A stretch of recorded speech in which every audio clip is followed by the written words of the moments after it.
আসসালামু আলাইকুম গাইস, আপনারা দেখছেন ফার্স্ট কুক রেসিপি চ্যানেল থেকে। 5 কেজি মাংস দিয়ে 25 জন মানুষের জন্য বিরিয়ানি রান্না। এবং দেখতে পারতেছেন আমরা বিরিয়ানি রান্নার জন্য মশলাগুলো সম্পূর্ণভাবে রেডি করে রেখেছি। এবং বিরিয়ানি রান্নার জন্য যে পাতিলটা নেওয়া হয়, এই পাতিলটা কিন্তু আমরা অলরেডি চুলার উপর দিয়ে দিয়েছি এবং হাঁড়িতে কিছুটা তেল দিয়েছি।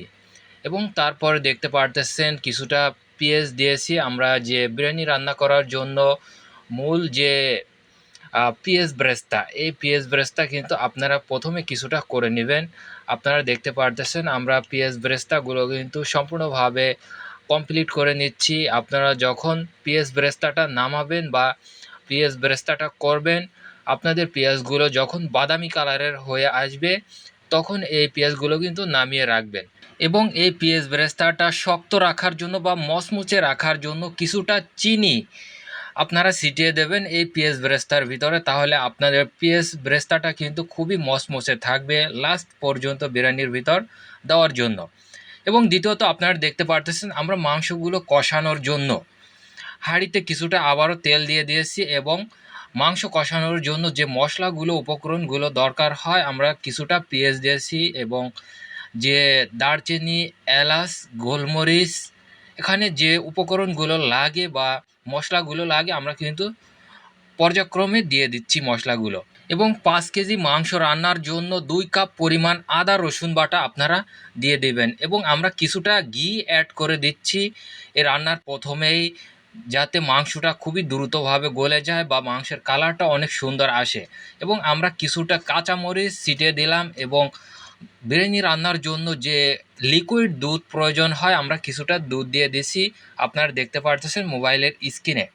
এবং মশলাগুলো কিছুক্ষণ নাড়াচাড়া করব। কিছুক্ষণ নাড়াচাড়া করার পরে মশলাটা কিছুক্ষণ নরম হয়ে আসলে আমাদের মাংসগুলো দিয়ে দিতে হবে। আমরা যে 5 কেজি পরিমাণ মাংস নিয়েছি, এই মাংসগুলো মশলার সাথে অ্যাড করে দিতে হবে। আপনার মশলাগুলো যাতে বাদামি কালার না হয়ে যায়, না হওয়ার আগেই কিন্তু মাংসগুলো অ্যাড করে দিবেন। এবং দেখতে পারতেছেন আমরা নাড়াচাড়া করতেছি মাংসগুলো, এবং কালারটা কিন্তু অলরেডি খুবই সুন্দর আসছে। এবং ঢেকে দেওয়ার পরে কিছুক্ষণ পরে আমরা আবার মাংসগুলো নাড়াচাড়া করব। এখন দেখতে পারতেছেন মাংসের কালারটা অনেক সুন্দর আসছে। এবং তবে এখানে কোনোভাবেই হলুদের গুঁড়া এবং মরিচের গুঁড়া অ্যাড করা যাবে না, তাহলে কিন্তু বিরিয়ানির কালারটা খুবই ভালো একটা আসবে না বা সুন্দর আসবে না। আমরা এখন কিছুটা লেবুর রস দিয়ে দিচ্ছি যাতে মাংসটার ফ্লেভারটা অনেক সুন্দর আসে, মাংসের গন্ধটা যাতে না আসে। আমরা 5 কেজি গরুর মাংসে 2টি লেবুর রস চিপড়িয়ে 2 চামচ পরিমাণ লেবুর রস দিয়েছি। এবং বিরিয়ানির জন্য যে মশলাটা রাঁধুনি মশলা, এই মশলাগুলো কিন্তু অ্যাড করতে হবে। আমরা 2 প্যাকেট পরিমাণ বিরিয়ানির মশলা দিয়ে দিচ্ছি 5 কেজি গরুর মাংসে।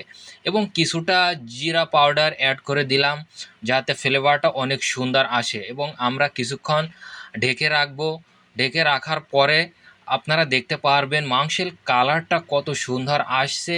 এবং বিরিয়ানি মশলা দেওয়ার পরে দেখতে পারতেছেন এখন মাংসের কালারটা কত সুন্দর আসছে, বা বিরিয়ানির মশলার দেওয়ার পরে বা আগে কেমন কালারটা ছিল এবং বর্তমানে এখন কেমন কালারটা আসছে। এবং এই কালারটা আনার জন্য বিরিয়ানি মশলাটা কিন্তু খুবই গুরুত্বপূর্ণ এই বিরিয়ানি পাক করার জন্য বা রান্না করার জন্য। এখন দেখতে পারতেছেন আমরা আধা ঘন্টা সময় নিয়ে এই মাংসগুলো সুন্দরভাবে কষিয়ে নেব। এবং কিছুটা পেঁয়াজ ব্রেস্তা দিয়ে দিব যাতে মাংসের কালারটা আরও একটা সুন্দরতা আসে বা অনেক সুন্দর আসে মাংসের কালারটা।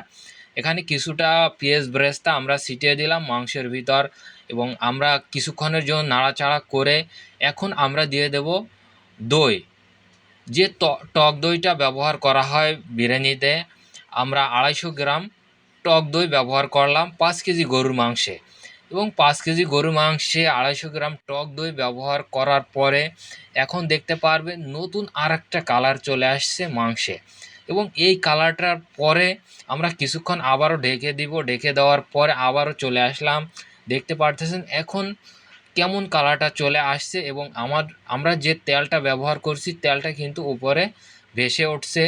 আপনারা যদি বিরিয়ানি পাক করেন বা মাংস পাক করেন, যখন আপনাদের তেলটা ভেসে উঠবে মাংসের উপরে, আপনারা অলরেডি বুঝতে পারবেন যে মাংসটা কষানো হয়ে গেছে এবং চাউল দেওয়ার জন্য রেডি হয়ে গেছে মাংসের ভিতরে।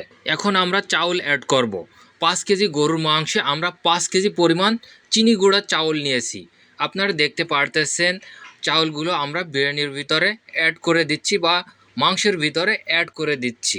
এবং এই চিনি গুঁড়ো চালগুলো আপনারা যদি সুন্দরভাবে বিরিয়ানিটা ঝরঝরে করতে চান বা নরম না করতে চান, তাহলে আপনারা এই চিনি গুঁড়ো চালগুলো কিন্তু 1 ঘন্টা আগে ভিজিয়ে রাখবেন পানিতে। 1 ঘন্টা আগে ভিজিয়ে রাখলে আপনাদের বিরিয়ানিটা বা যে ভাতটা তৈরি হয়, এই ভাতটা কিন্তু অনেক সুন্দর ঝরঝরে হবে বা একটা ভাত অন্য ভাতের সাথে কিন্তু লেগে যাবে না, অনেক সুন্দর ঝরঝরে হবে ভাতটা। এখন দেখতে পারতেছেন আমরা চাউল দেওয়ার পরে একটু নাড়াচাড়া করব। কিছুক্ষণ নাড়াচাড়া করার পরে এখন আমরা 1/2 লিটার পরিমাণ লিকুইড দুধ এখানে মিশিয়ে দিয়েছি এই বিরিয়ানির চালের ভিতরে। তারপরে আমরা কিছুটা গরম পানি দিয়ে দিলাম। গরম পানি দিলে কিন্তু আপনাদের বিরিয়ানিটা অনেক সুন্দর আসবে এবং খুবই দ্রুতভাবে চালটা নরম হয়ে আসবে বা ভাতটা তৈরি হয়ে যাবে। এবং এখানে আপনারা দুধ ব্যবহার করতে পারেন। আমরা 5 কেজি চাউলের ভিতরে 1/2 লিটার লিকুইড দুধ ব্যবহার করেছি এবং আরও একটি বিরিয়ানির মশলা অ্যাড করে দিলাম এই পানি দেওয়ার পরে। আমরা মোট 3টি বিরিয়ানির মশলা অ্যাড করেছি এবং দেখতে পারতেছেন কিছুক্ষণের ভিতর আমাদের যে বিরিয়ানিটা তৈরি হয়ে গেছে, পানিটা টেনে গেছে। এখন আমরা 250 গ্রাম টমেটোর সস এখানে ব্যবহার করতেছি। এই টমেটোর সসটা দেওয়ার জন্য বা দেওয়াতে আমাদের বিরিয়ানির টেস্টটা কিন্তু নতুন আর একটা রূপে ধারণ করবে এই টেস্টটা। এবং টমেটোর সস যদি অ্যাড করেন, আপনার বিরিয়ানিটা একটু হালকা টক টক লাগবে বা টেস্টটা কিন্তু খুবই দারুণ হবে বা খাইতে অনেক সুস্বাদু হবে। এখন দেখতে পারতেছেন আমাদের বিরিয়ানি পাকটা অলরেডি শেষের পথে এবং কিছুক্ষণ নাড়াচাড়া করলেই কিন্তু আমাদের বিরিয়ানি রান্নাটা সম্পূর্ণভাবে কমপ্লিট হয়ে যাবে। এবং এখানে যদি আপনারা লাস্টে ঘি ব্যবহার করতে চান, অবশ্যই ঘি ব্যবহার করতে পারেন। দেখতে পারতেছেন আমরা ঘি ব্যবহার করতেছি লাস্টে। এবং এই ঘি ব্যবহার করলে আরও একটু ভাতগুলো খুবই ঝরঝরে হবে বা বিরিয়ানির টেস্টটা কিন্তু আরও সুন্দর হবে। এবং দেখতে পারতেছেন আমরা যে পেঁয়াজ বেরেস্তাগুলো করে রেখেছি, এখন এই পেঁয়াজ বেরেস্তাগুলো কিন্তু বিরিয়ানির সাথে অ্যাড করে দেব। সম্মানিত দর্শক, রেসিপিটা যদি ভালো লেগে থাকে অবশ্যই চ্যানেলটাকে সাবস্ক্রাইব করে পাশে থাকবেন।